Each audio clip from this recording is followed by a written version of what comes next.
Mas eu queria continuar o estudo e olhar aqui para o que o livro de Hebreus nos ensina, e de repente ele fala de uma coisa interessante. Ele vai dizer para a gente que as dificuldades também são um recurso de Deus. E eu fico pensando, mas Senhor, quer dizer que quando vem um problema, o problema também pode ser um recurso teu na minha vida? Parece até uma contradição, mas olha só o que a Bíblia diz. Os nossos pais humanos nos corrigiam durante pouco tempo, pois achavam que isso era certo. Mas Deus nos corrige para o nosso próprio bem, para que participemos da sua santidade. Quando somos corrigidos, isso no momento nos parece motivo de tristeza e não de alegria. Porém, mais tarde, os que foram corrigidos recebem como recompensa uma vida correta e de paz. Portanto, levantem as suas mãos cansadas e fortaleçam os seus joelhos enfraquecidos. Portanto, o quinto recurso que esse texto nos apresenta são as próprias dificuldades. Dificuldades são recursos para a nossa mudança. Olha que coisa tremenda. Dificuldades são recursos para a nossa própria mudança. Eu achei interessante a história, o testemunho de um senhor lá no Espírito Santo, que ele perdeu o emprego, ele era um executivo de uma empresa, tinha um salário fixo muito bom e estava vivendo a sua vida tranquilamente. E de repente veio o desemprego na nossa nação, ele perdeu o seu emprego, não conseguiu se recolocar profissionalmente, ele era altamente capacitado, mas no entanto, não tinha vaga para ele, E aí ele não conseguiu se recolocar. E aí ele e a esposa começaram a pensar, o que a gente vai fazer? E é nesse processo que ele se converte, que ele tem uma experiência com Jesus, e Jesus coloca uma ideia na mente dele e da sua esposa. Sua esposa fazia um sorvete maravilhoso. E ela então começou a fazer o sorvete, e ele colocava em caixas e levava para a praia, para vender na praia. E as pessoas perguntavam, qual é o nome desse sorvete? E ele dizia, não tem nome não, esse sorvete é sem nome, não é? E aí aquilo foi crescendo, crescendo, ele abriu uma portinha de sorveteria, depois outra, e virou uma franquia chamada Sorvete Sem Nome, né? E essa é a marca dele, interessante. E aquela pessoa que era um funcionário se tornou um empresário e começou a ser uma pessoa extremamente bem-sucedida. E eu vou dizer para você, ele mesmo conta no seu testemunho, que se não fosse a dificuldade que ele tinha vivido, e se não fosse aquele momento de ele perceber que toda a sua competência não era suficiente, ele não teria aceitado Jesus. E mais, se não fosse aquela dificuldade, ele não teria se reinventado para ser um empresário como ele era e é até hoje. Eu fico pensando, olha só, dificuldades são recursos de Deus para a nossa mudança. Dependendo da maneira como você enxerga as dificuldades, você pode ser motivado ou pode desanimar-se. Se as dificuldades forem vistas como disciplinas que nos ajudam, que nos fortalecem, que nos fazem vencedores, porque o Pai eterno tem amor por nós e tem um plano para a nossa vida, então nós vamos enfrentar essas dificuldades cheios de fé, cheios de esperança, repletos de amor do Pai. É interessante isso, né? Essa semana a Cleusa começou a fazer sessões de fisioterapia. Nós fomos fazer o tratamento, depois ficamos em quarentena, depois volta, não volta, o que a gente faz? Então ela começou a refazer as suas sessões de fisioterapia. E foi animadora, a primeira sessão foi maravilhosa, a segunda melhor ainda, e aí então a fisioterapeuta começou a falar, não é, que os músculos estavam respondendo muito bem ao exercício. No final, daquela segunda sessão de fisioterapia, ela estava exausta. Ela disse assim, olha, parece que eu fui numa academia, eu estou tão cansada, eu estou tão quebrada, eu só quero dormir. Mas sabe o que ela me pediu? Ela chegou para mim e falou assim, bem, será que a gente consegue aumentar o número de sessões?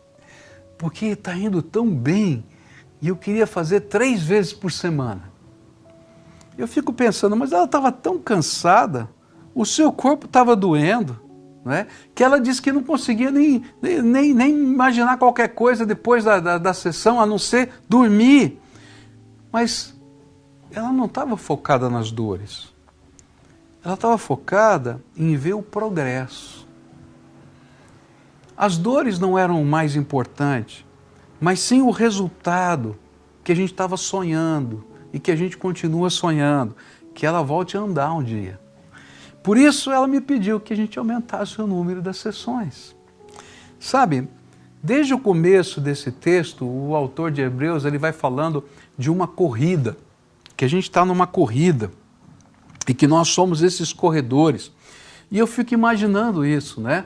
Esses corredores de longas distâncias, eles quando estão correndo, os seus músculos doem.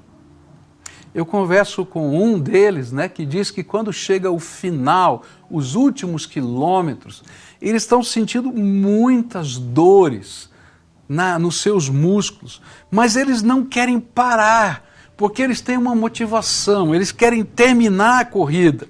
E sabe o que é incrível? É que eles não fazem o músculo doer só no dia da corrida. Todos os dias, quem faz uma corrida dessa de longa distância tem que treinar todo dia. E sabe, o treinamento também dói, machuca. Mas se eles não estiverem preparados, eles não conseguem enfrentar. A Bíblia está dizendo que Deus, como Pai, Ele está controlando a intensidade das dificuldades. Mas Ele tem um propósito. Ele quer usar essas dificuldades para o seu crescimento em amor. E Ele está dizendo, olha, eu estou usando problemas, dificuldades que surgem na vida. Eu estou permitindo, eu estou deixando que elas venham para que a gente possa ser treinado por Ele, que a gente possa viver as mudanças que precisam ser vividas, para que a gente possa de fato ser vitorioso. Eu não conheço qualquer campeão que não tenha passado pela disciplina do treinamento com dificuldades crescentes. Pode perguntar para eles.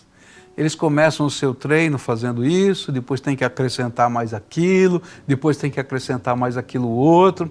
E se você vê, por exemplo, esses atletas de alta performance, que a gente diz, né? Eles estão confinados na sua casa, não vão às academias, etc. Mas você pode vê-los na televisão treinando. E eles estão lá fazendo coisas estranhas. Eu vi essa semana, né, uma nadadora, se eu não me engano, da Rússia, que ela deitou na ilha da sua casa, no balcão da sua casa, com todo o seu tronco para fora, e ela tinha que se equilibrar ali e fazer todos os movimentos de natação. Eu falei, meu Deus, como é que ela não caiu? Como é que pode? Mas ela estava lá se esforçando para poder manter o seu ritmo, a sua capacidade, porque vai ter uma Olimpíada, não é exatamente agora, mas o ano que vem. Ela tinha que estar treinando. Sabe, se você percebe as dificuldades e a disciplina que elas lhe impõem como injustiça divina, sina diabólica, perseguição de pessoas, então a Bíblia diz que as suas mãos se cansarão e logo os seus joelhos ficarão desconjuntados. E sabe, tem muita gente assim, com as mãos cansadas e os joelhos desconjuntados. Mas se em meio a essas lutas você puder perceber o amor do Pai, a motivá-lo, a instruí-lo, a aperfeiçoá-lo, então você vai se sentir fortalecido. O cerne aqui, a lição principal, é que Deus o ama. E Ele é capaz até de usar as dificuldades para que alguma bênção possa vir sobre a sua vida. Então não importa o que está acontecendo ao seu redor, Não fica olhando como sina, desgraça.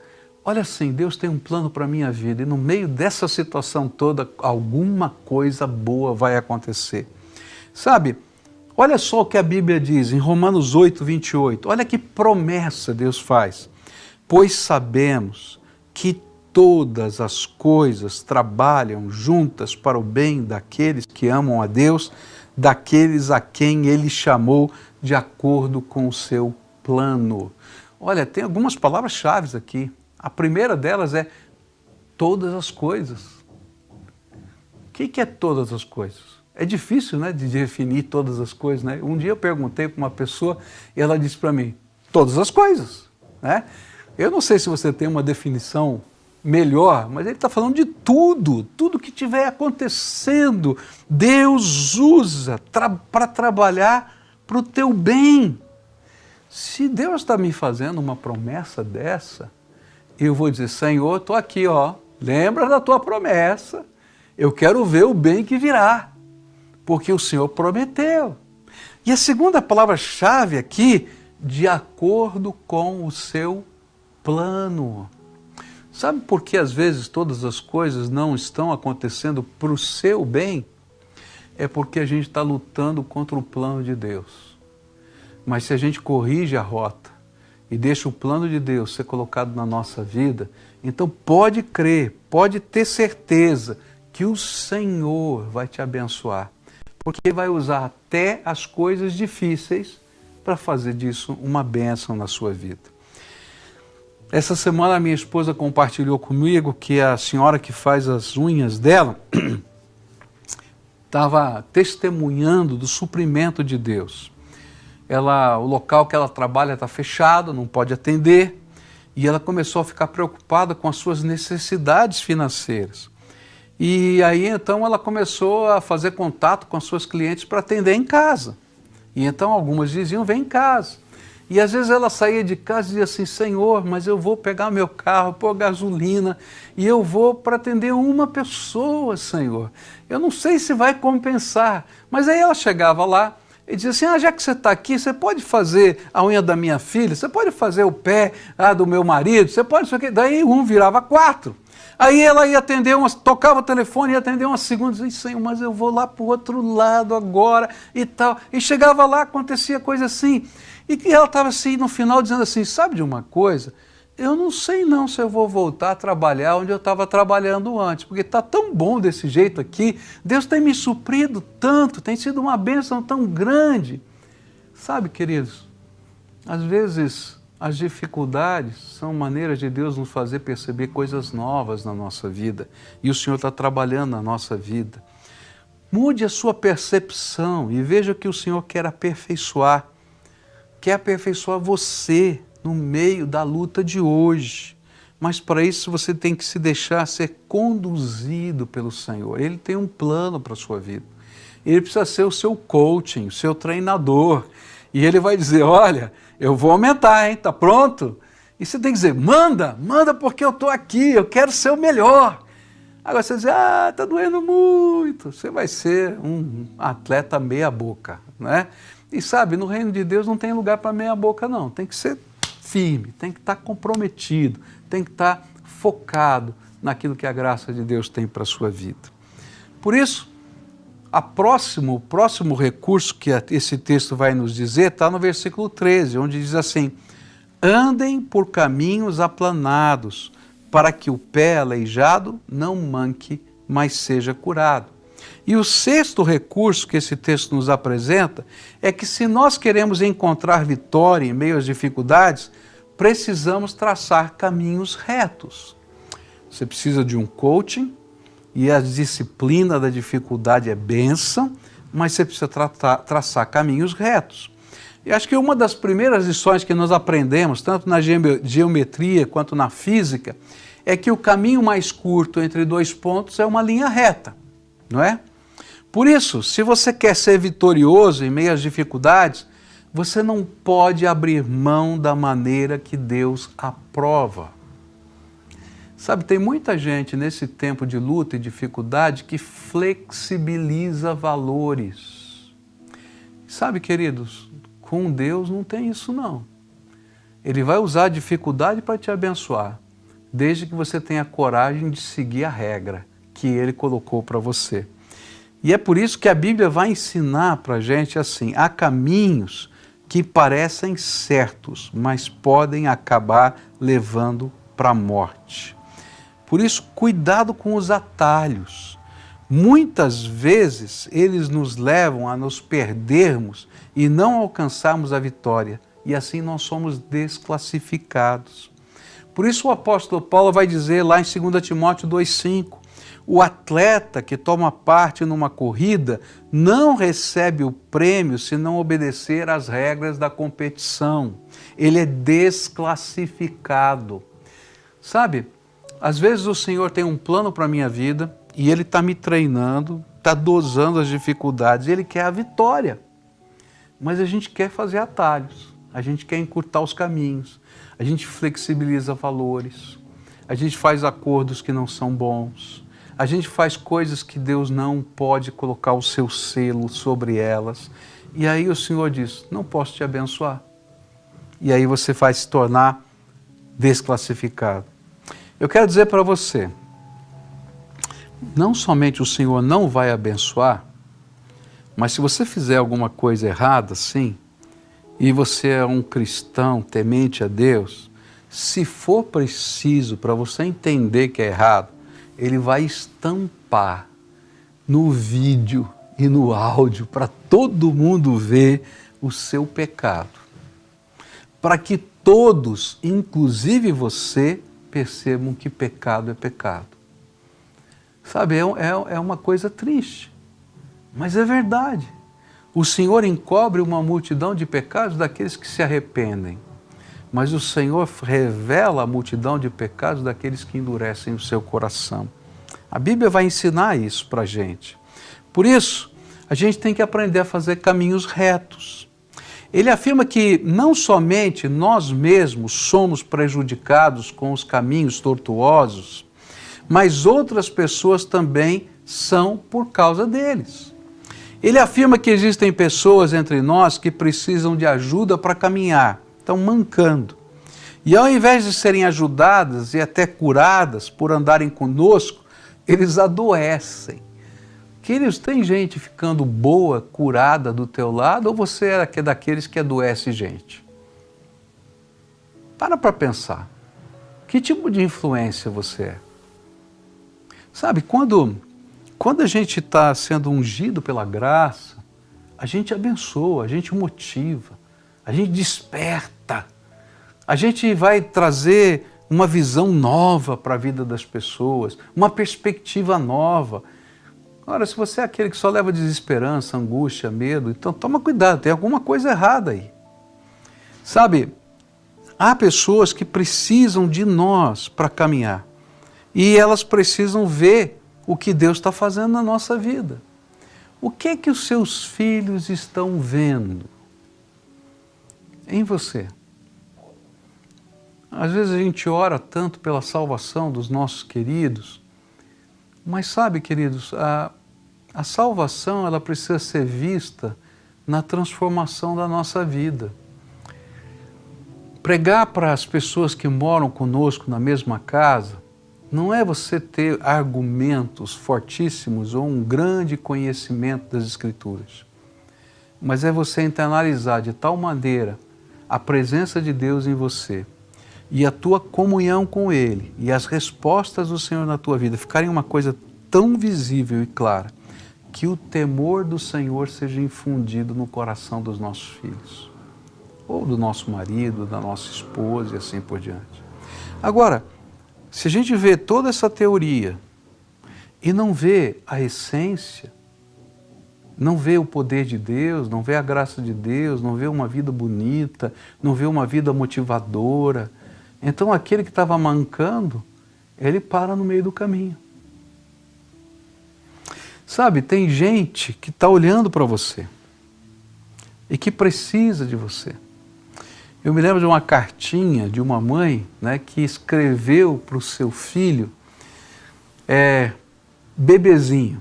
Né? O bebezinho não sabe ler, mas ela escreveu para um dia dar para o seu filho quando ele pudesse ler.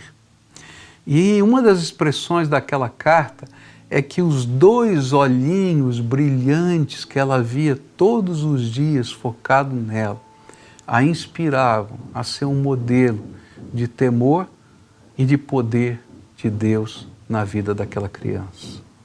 E que no dia em que ele pudesse ler aquela carta, que aqueles olhinhos continuassem a brilhar, de ver o temor e o poder de Deus na vida daquela mãe. O que as pessoas estão vendo? O que esses olhinhos que estão fixados em você estão enxergando? Eles não querem enxergar uma doutrina, eles não querem enxergar uma regra, eles querem enxergar o poder de Deus, a amizade de Deus com você, a revelação de Deus em você e a vivência desses valores divinos no dia a dia da sua vida. Há pessoas para quem você já testemunhou da sua fé que talvez estejam escandalizadas da sua conduta. E aí a sua conduta, ao invés de ajudá-las a caminhar mais rápido, elas atrapalham na jornada. E aí a gente fica pensando, mas o que é que está acontecendo? Tem tanta gente que está fora da igreja porque se escandalizaram com um pastor. Porque ao invés de tratar a alma ferida, quem sabe pisou na alma machucada. Há tanta gente que está fora da igreja por causa de pai, de mãe. Há tanta gente que está fora da igreja por causa de líderes.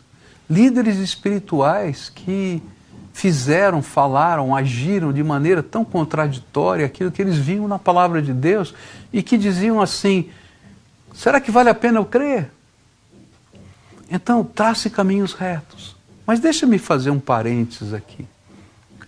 Se você é um daqueles que está fora da igreja por causa dessa gente, eu quero dar uma palavra para você. Hoje pela manhã a gente aprendeu que o foco da vida cristã precisa ser Jesus, autor e consumador da nossa fé. E a gente volta para a casa dele, não por causa das pessoas, mas a gente volta para a casa de Deus por causa de Jesus. A primeira tentação que o diabo vai colocar na sua mente é dizer, ok, eu vivo bem com Deus na minha casa.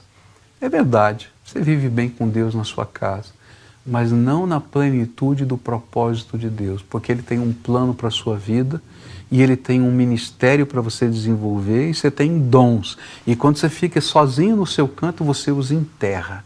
Então está na hora de voltar para a comunhão.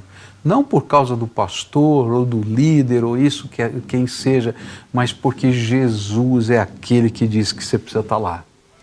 Mas quero voltar para o meu assunto agora. Cuidado, porque o Senhor disse, se você escandalizar um desses meus pequeninos, era melhor você amarrar uma pedra de moinho no seu pescoço e se jogar no mar. Porque você vai ter que enfrentar o meu julgamento. E a Bíblia diz que o julgamento do Senhor para aqueles que são líderes, que são exemplo para outros, é maior do que aos pequeninos, porque eles têm mais responsabilidade, porque conhecem mais. Então trace caminhos retos. E sabe, traçar caminhos retos é aprender com Josué, capítulo 3, versículo 5. E disse Josué ao povo, santificai-vos, porque amanhã o Senhor fará maravilhas no meio de vós. A maneira de Deus nos dar a vitória pelo seu poder, com fé, é fidelidade em santidade. Eu queria terminar essa mensagem orando com você, como a gente sempre faz. E foram 2 as coisas que nós colocamos aqui para você hoje. A primeira delas é que se você quer ser vitorioso, você tem que mudar a sua perspectiva das dificuldades. Há um Deus todo-poderoso que tem um plano para a sua vida e que pode fazer todas as coisas contribuírem para o seu bem. Então, se você enxergar a disciplina, se você enxergar o problema, a dificuldade, como uma maneira de Deus promover as mudanças necessárias na sua vida e fazer você melhor ainda, tá? Como um coaching treina o seu atleta, então você vai ter uma perspectiva nova uma motivação nova. E enquanto você estiver sendo treinado por Deus, faça caminhos retos. Faça caminhos retos. Olha para a tua vida. Conserta o que precisa ser consertado. E a coisa mais bonita aqui é que tipo de exemplo você é.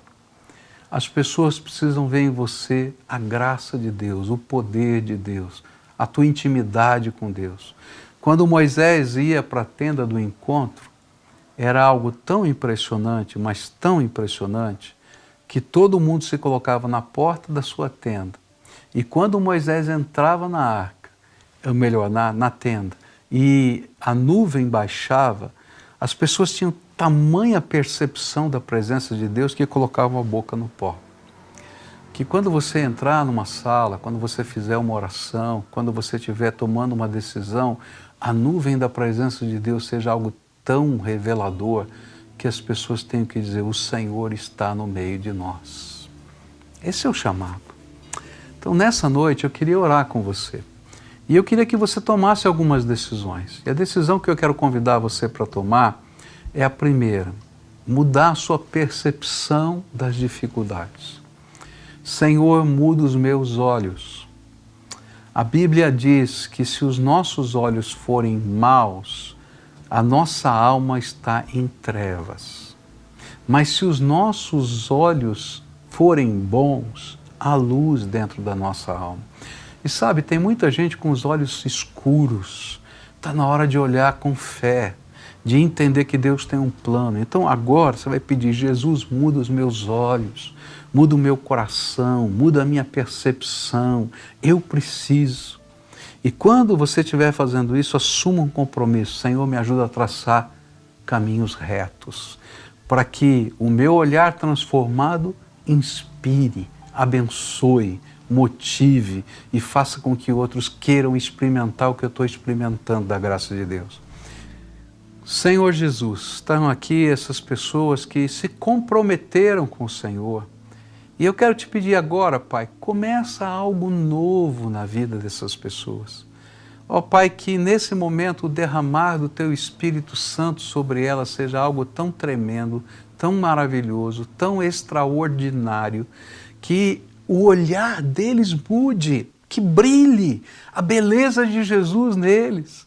Senhor, assim como Moisés, que teve aquele encontro com o Senhor lá na montanha e o seu rosto resplandecia, resplandece neles a Tua glória, resplandece neles a Tua presença, resplandece neles o Teu poder. Nas áreas, Senhor, em que eles estão machucados, quebrados, vem com o Teu bálsamo e cura, Senhor, cura a alma ferida, cura, Senhor. Ó Pai, naquilo que eles estão sendo pressionados, dá-lhes, Senhor, graça para atravessarem as pressões e serem vitoriosos, mas que acima de tudo eles reflitam a glória do Senhor na vida dos seus queridos. Que a casa deles seja abençoada, que as mãos deles sejam abençoadas, que as palavras sejam abençoadas, que a visão seja abençoada, que o discernimento seja abençoado, que a esperança seja abençoada. Vem, Senhor, e abençoa. É aquilo que oramos em nome de Jesus. Amém e amém, Senhor.